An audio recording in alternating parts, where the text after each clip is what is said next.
Can you introduce the new characters that we meet in Game of Shadows, by way of Mr. Fry and Mr. Harris, and how you felt about the work that they were able to sort of, you know, to do with their characters? Moriarty was probably the one that we first had to all discuss, right? Yeah. Because we knew he was going to have to be in there somewhere.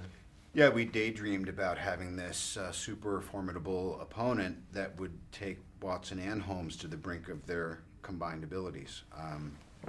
And you know, a lot of big names were discussed, and Jared was in the mix, and then all of a sudden, when it fell his way, is really probably the most important integer in the whole film.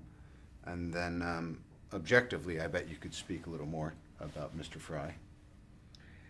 Yeah, well, it was interesting because, again, going forward and wanting this piece to be all the things that people liked about the first one, but equally maybe looking back to the books and thinking, like, okay, where can we mine these books even more?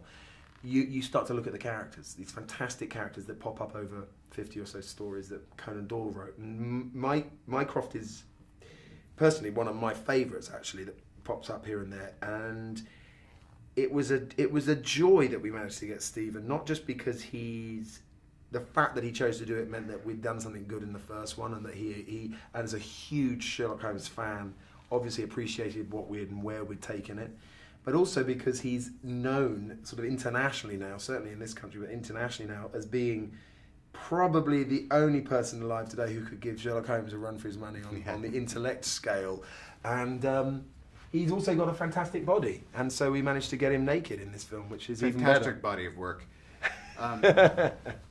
Which I think also naturally segs to Noomi Rapace. You know, this time what we wanted to do is, rather than make it seem like these two guys want to get rid of the women so they can butch it up and do what men do, we actually have a third party in this investigation, pretty much from the beginning to the end, in Simza, this gypsy fortune teller, who's a lot more. And just like Noomi's a lot more than the character she plays, she really, really, really, I think, notched up the emotional effectiveness of A Game of Shadows. She took what was wonderful was she constantly wanted to root it in reality. And so the idea of losing her brother, the mystery of knowing whether or what her brother had done, the fact that she was a gypsy and never outside the law, all of those things she kept really bringing back to a base of reality. That's magic, fellas. I think we're out of time. Cool.